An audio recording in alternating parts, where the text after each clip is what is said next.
मोनसे गोजोनथाव खौरां दि जोंना जिहेतु टाउना ओरै थांगासिनो दा कारिगावथिं नर्थथिं थांगासिनो बेजों लोगोसे दा जोंनि गोबां ब्रान्चफोरा जोंनि बे एरियायाव थारमानि साइटिंखौ बारनांला जों दा मानि बिराद एफर्डेबल रेन्जआव बुहुत बुस्थुखौ मोननो थांगासिनो प्लास जोङो अनलाइनाव नुनाय बायदि बुस्थुफोरखौ एकदम न' खाथियावनो मोनो दायोथ' दा लमेन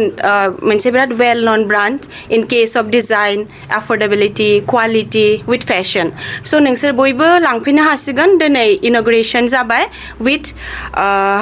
एक्साइटिं अफार्स बिराद मोजां क्वालिटिनि क्लथ्सफोरखौ बिसोरो माने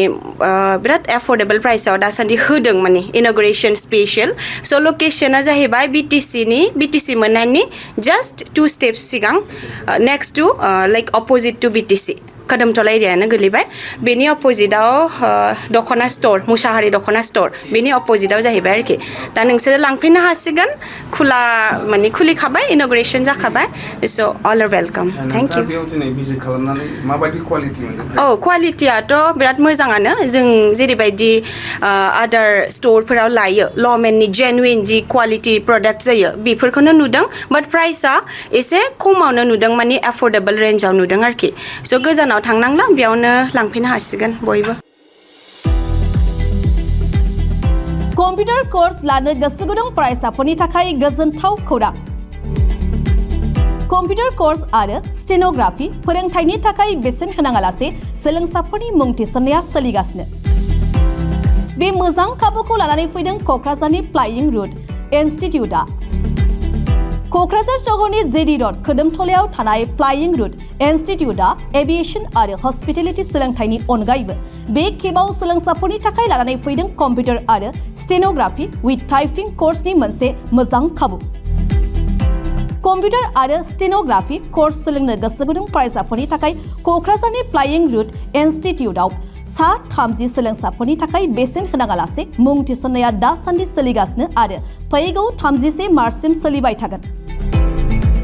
रोंगौथि गोनां फोरोंगिरि आरो गासै मोजां खाबु थानाय बे फसंथानाव 1 बोसोरनि थाखाय PGDCA कोर्स 6 दाननि थाखाय DCA कोर्स आरो 3 दाननि थाखाय CCA कोर्सनि सोलोंथाय लानो हागोन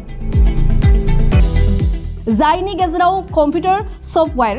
ग्राफिक डिजाइनिं वेब डिजाइनिं बायदि बायदि आयदानि सोलोंथाय लानायजों लोगोसे स्टेनोग्राफि सोलोंनो गोसो जानाय सोलोंसाफोरा बे फसंथानाव स्टेनोग्राफि विथ टाइपिंनि सोलोंथाय लानो हागोन